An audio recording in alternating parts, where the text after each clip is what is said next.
조용히 하세요. 조용히. 진행하겠습니다. 전주울 출신 이성룡입니다. 아까 국힘은 역시 내란당입니다. 먼 눈에는 뭐만 보인다고 걸핏하면 색깔론. 말도 안 되는 소리 하고 있습니다. 아까 이화영 증인이 나와가지고 설명회사를 해촉한 이유가 검사 편을 들고 자기 편을 안 들었기 때문에 교체했다는 겁니다. 그게 뭐가 잘못입니까? 참, 먼 눈에는 뭐가 보인다고. 이제 검사하고 변호사하고 한통속 된 거 다 증명됐습니다. 오히려 좀 부끄러워야 됩니다. 부끄러워서. 정말로. 이게 뭐가 비리라고 참 부끄러운 줄 알으세요? 무슨, 김민희 씨 하는 것이 무슨 범죄입니까? 부끄러운 줄 알아요, 부끄러운지. 예? 아이고, 설주환 나오라고 하세요. 설주환 부르면 될 거 아닙니까? 자, 의사 진행 중입니다. 조용히 해주세요. 위원님 여러분 조용히 해주세요. 아유, 김건희, 윤석열한테 한 말씀도 못 하는 분들이 3년 동안 김건희 수사란 말 한마디로 했어요? 예? 윤석열 내란에서 한마디로 했습니까? 투표로도 했어요? 조용히 해주세요. 부끄러운지도 모르고. 아이고, 같이 하늘을 지고 있는 것이 부끄럽습니다. 법무장관님. 자, 조용히 해주세요. 반드시 올해는 내란당 국힘을 해산시켜 주십시오. 그게 장관님께서 올해 반드시 해야 할 일입니다. 2013년 통진당 해산했던 사례 알고 계시죠? 예, 알고 있습니다. 1년 만에 해산됐습니다. 국힘, 통진당은 내란 음모만 해가지고도 해산이 됐습니다. 국힘은 내란을 실행했고 지금도 내란 잔당과 함께 이렇게 하고 있습니다. 반드시 국힘을 해산시켜 주십시오. 장관님, 예, 제가 지난번에 출국금지 문제점을 말씀드렸죠. 예, 그렇습니다. 좀 알아보고 좀 개선 방안 마련했습니까? 지금 뭐 준비 중에 있는데 어쨌든 저는 일단 구두로 이게 대검에다가 출국금지를 좀 신중하게 검찰이 해야 된다는 저희가 그렇게 말씀하시면 안 되고요. 전달하고요. 어쨌든 그 내부 통제가 필요하긴 하지만 일정한 기준을 만들어 갖고 출국금지 자체가 굉장히 인권 침해고 하기 때문에 기준을 정해 갖고 해야 된다는 일단은 전달하고 좀 대책을 만들려고 하고 있습니다. 제가 출국금 실태를 얘기하고 제가 세미나를 열어봤는데 네. 검찰이 과거에 전가의 보도처럼 쓰는 수법이 있습니다. 처음에는 자백받기 위해서 구속을 합니다. 구속영장이 잘 발부 안 되니까 이번에는 구치소에서 구속되어 있는 사람을 수백 번 불러가지고 자백을 받습니다. 또 겁방용 압수수색을 합니다. 아시죠? 마지막으로 쓰는 것이 출국금지입니다. 아시다시피 저희가 세미나를 열어보니까 윤석열 김건희 관련 의혹을 보도했다는 이유로 3년째 지금 출국이 금지된 기자도 있습니다. 우리 최혁준 의원님께서 사례를 말씀해 주셨고요. 수사기관에 고발했다는 이유로 한 번도 통지 연락을 안 받았는데 무려 18개월 동안 출국금지를 당했다는 사례도 있고요. 또 그 아내가 허위사실 유포혐의로 수사한다는 이유로 1년간 출국금지 됐고, 심지어 문재인 전 대통령 수사 때는 어떻게 했습니까? 김정숙 여사의 단골 의상실 디자이너의 지인이 프랑스 국적인데 국내에 들어오자마자 휴대폰 비밀번호를 알려주지 않는 이유로 출국 정지를 해놓고 출국을 못하겠습니다. 이렇게 무차별적으로 검찰이 출국금지를 악용하고 있어요. 장관님 그 실태를 좀 아셔야 됩니다. 예, 저희도 뭐 보호받고 있고요. 예, 어쨌든 그 출국 규제 조치가 그렇게 남용되지 않도록 저희들이 이제 이 신청은 지금 면밀히 검토하고 있습니다. 이 신청도 말씀하셨는데요. 지금 출국금지 수사상 목적으로 출국금지를 2024년에 무려 한 2만 명을 했는데요. 그중에서 출국금지가 신청되면 99%가 인용이 됩니다. 또 이 신청이요 5년간 기껏 해봐야 56건입니다. 근데 작년에 이 신청으로 기각된 것이 딱 2건 있습니다. 아시죠? 누군지. 이종섭 장관이었어요. 이렇게 유명무실하게 이 신청도 안 되고 또 피의자는 한번 출국금지 되면 기약 없이 계속 출국이 금지가 할 수 있습니다. 이런 구조를 아셔야 돼요. 검찰이 수사에 악용하기 위해서 출국금지를 이용하고 있다, 남용하고 있다 이런 걸 꼭 명심하시고요. 네. 그런데 문제는 뭐냐면 말이죠. 지난번에 말씀드린 것처럼 출국금지를 해도 통지가 안 된다는 게 문제입니다. 혹시 출국금지 안 되는 사유가 뭔지 아십니까? 통제 안 되는 사유가 뭔지 아십니까? 출입관리법에 하면 수사에 중대 명백 장애 사유가 있으면 통지를 않게 돼 있습니다. 이런데 이게 작년에 통지 않은 비율이 무려 50%가 넘어요. 혹시 그거 알고 계십니까? 뭐 그 통계 모르고 있습니다. 이렇게 보시면 출입금지가 작년에 총 1,800건이 됐는데 결정률은 92%, 51%가 당사자에게 통지가 안 되고 있습니다. 당사자도 모르고 있어요. 이러다 출국하려고 공항에 나가다 보면 걸릴 거 아닙니까? 그러면 어떻게 되겠어요? 또 가족들과 함께 여행을 못 가고 돌아오는 겁니다. 장관님 이런 고통을 아셔야 됩니다. 이걸 막기 위해서 출국금지 기간을 단축하고 연장하도록 만들었는데 검찰이 그걸 또 악용하고 있어요. 저도 출국금지 당해가지고 출국금지 통지도 안 했습니다. 저도 왜 내가 수사에 장애가 되느냐 물어봤어요. 말을 못합니다. 검찰 개혁 하시는데요.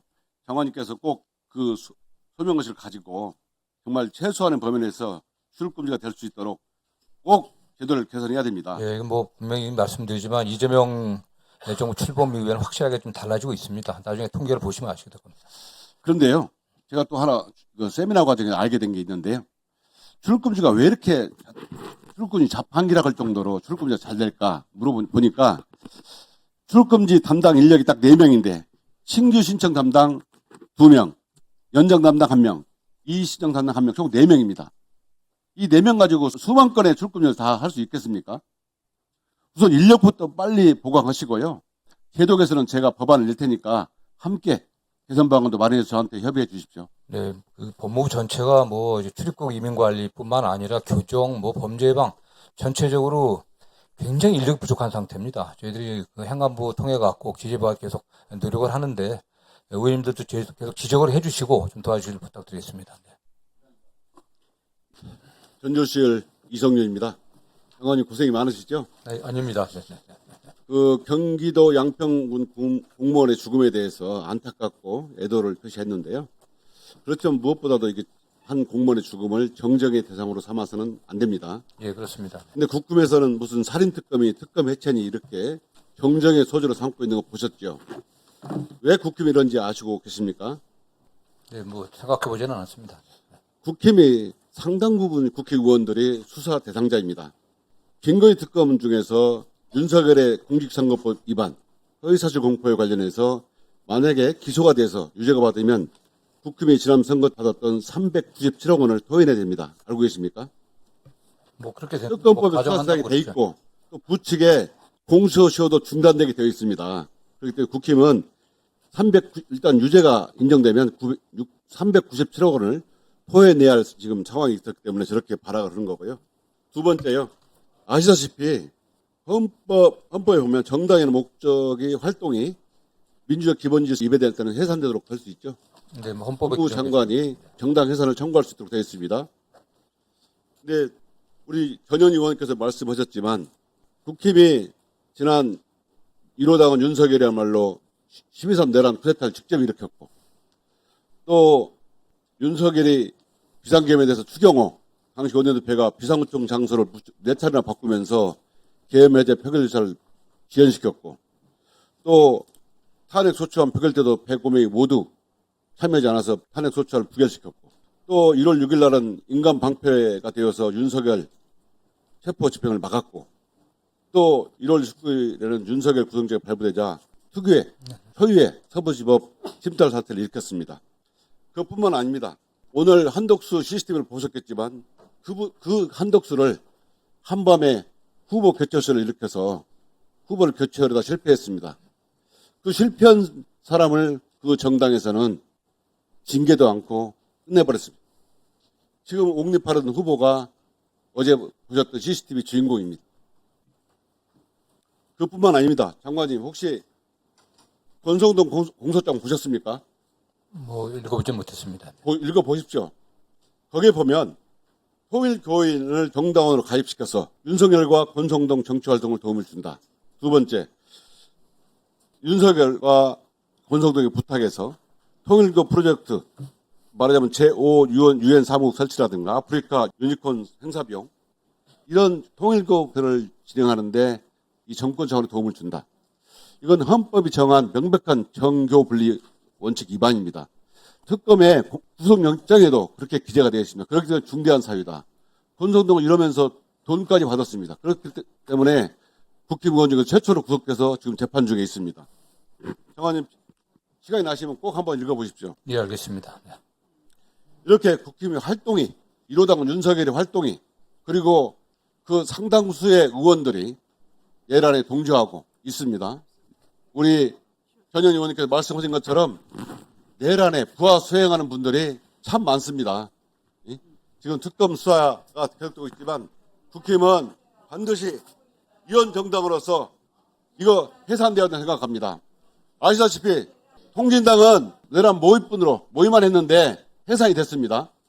그런데 보십시오. 국힘 1호당은 윤석열 12선 내란 실행하고 추경호 등 불법게임 해제 의결 방해하고 105명이 소추의결 노쇼 45명 윤석열 재판 집행 인간 방패가 되고 윤상현 서부지역 복통사태 선동하고 권영세 한밤의 대선후보 교체기 날치 교체하고 권성동 통일교 불법 자금 수수와 유착 아직도 내란은 진행 중에 있습니다. 장관님 꼭 TF를 만드셔가지고 국힘 해산 위원정당 해산 청구해 주시고 해주실 것을 간곡히 부탁드립니다. 국민들의 요구사항입니다. 그렇게 해서 국힘 의원들의 의원직 박탈하고 남은 재산도 다 국고에 귀속시켜 주십시오. 예, 어쨌든 뭐 정당 해산 청구는 뭐 헌법상의 규정 조용히 하세요. 있는 것처럼 신중하게 해야 되고요. 어쨌든 방어적 민주주의의 최후 수단이라고 얘기하지 않겠습니까? 그래서 특검 수사위에서 사실이 확정된다고 하면 잘 검토해 보도록 하겠습니다. 네. 예.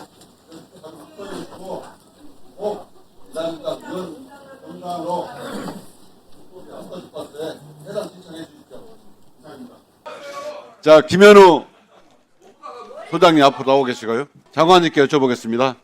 장관님, 지난 전 정부긴 하지만 제가 전주교도소가 정말 낡았고 지은 지가 벌써 50년이 넘어가지고 전국에서 가장 낡은 5번째로 낡은 교도소라는 걸 알고 계시죠? 예, 그렇습니다. 근데 2015년에 시작한 전주교도소 이전 신축 사업이 지지부진합니다. 지금도 10년째. 왜 그런지 알고 계십니까?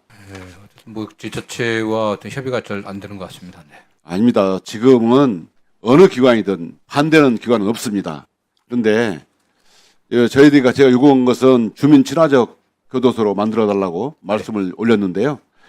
이 비용이 자꾸 들어가고 그러는 과정에서 협의가 잘 안 되는 겁니다. 반대하는 기관은 하나도 없는데 다만 예산 문제 이런 가지고 지금 잘 안 되고 있는데요. 지자체도 좀 의견이 다르고 그렇기 때문에 장관님께서 좀 총괄하시면서 이걸 빨리 착공을 시켰으면 좋겠습니다. 어떻게 그렇게 해주시겠습니까? 예, 제가 뭐 법무장관 취임하면서 가장 역점적으로 해야 될 일을 생각하고 있는 게 지금 교정시설의 확충입니다. 지금 교정시설의 의원님도 아시는 것처럼 수용률이 거의 130%에 육박하고 있고요. 여자 소년원이라든가 교도소 같은 경우는 뭐 200% 육박하고 있습니다. 그래서 전국에 하나도 좀 제대로 진척이 안 되는 게 있기 때문에 진척이 안 되고 있기 때문에 정기국회 끝나고 나면은 제가 직접 나서 갖고 좀 해결해 보려고 하고 있습니다. 예, 전주교도소 빨리 해결해 주십시오. 예, 그렇게 하겠습니다. 예, 감사합니다. 소장님, 참 이게 장경태 의원님도 말씀하셨지만 전직 대통령 수용관리 계획 또는 현직 대통령 수용관리 계획 본인이 만드셨죠? 현직 대통령 수용관리 계획은 본인이 사인했지 않습니까? 그거는 제가- 만들었다 하세요 좀. 예. 그런데 이 수용관리 계획서 만든 것 자체가 정말 말도 안 되는 소리라고 그래요. 제가 보기에는. 그런데 그 부분은 장경태 의원께서 물었기 때문에 묻지 않고요. 다만 이 내용을 보면 독방에 윤석열을 수용했는데 그 주변 4개를 모두 비워서 개인 전용 구역을 만들고 또 24시간 전담팀을 만들어서 배정하고 또 24시간을 케어할 수 있는 전담팀을 만들어서 관리하게 하면서 마치 이들을 개인 비서처럼 쓰게 만들고 또 무엇보다 중요한 게 말이죠. 이 사람들은 24시간 무제한 접견이 가능해요. 맞습니까? 무제한 접견 그런 건 아닙니다. 법령의 범위 내에서 들어보세요. 그러니까 이 문제가 생기는 겁니다. 그 계획서도 당시에 이제 8월 2일 날, 8월 7일 날 윤석열 2차 체포영장 집행할 때 그때 뭐라고 보고 있어요? 양쪽에서 교도관들이 팔짱을 끼고 의자를 들어올리는 등 물리력을 행사했다. 이렇게 보고했죠? 보고서가 그렇게 돼 있어요. 법무부하고 교정청에 보고 보면. 그런데 제가 가서 시스템 보니까 그런 적이 없어요. 이렇게 허위사실을 보고했습니까? 그때는 그렇게 저도 보고를 받았습니다. 처벌을 받아야 마땅합니다. 그 다음에 올해 3월 7일 날 윤석열이 오전 9시부터 다음날 새벽 5시까지 접견을 했어요. 무려 20시간 연속 접견을 했어요. 그런데 그 접견 시간을 23시 55분에 마친 거는 거의 기록해놨어요. 그렇, 이거 거의 무슨 분명히 처벌 받아야 돼요. 그렇진 않고요. 그날 그 됐습니다. 장관님, 네네. 이 부분 다 명백히 조사하셔가지고요. 허위 보고 온 거, 허위 공문 작성 엄중 처벌해 주십시오. 네, 저희들이 뭐 사실 확인하고 있습니다. 필요한 조치를 좀 잘 강구하도록 하겠습니다. 네.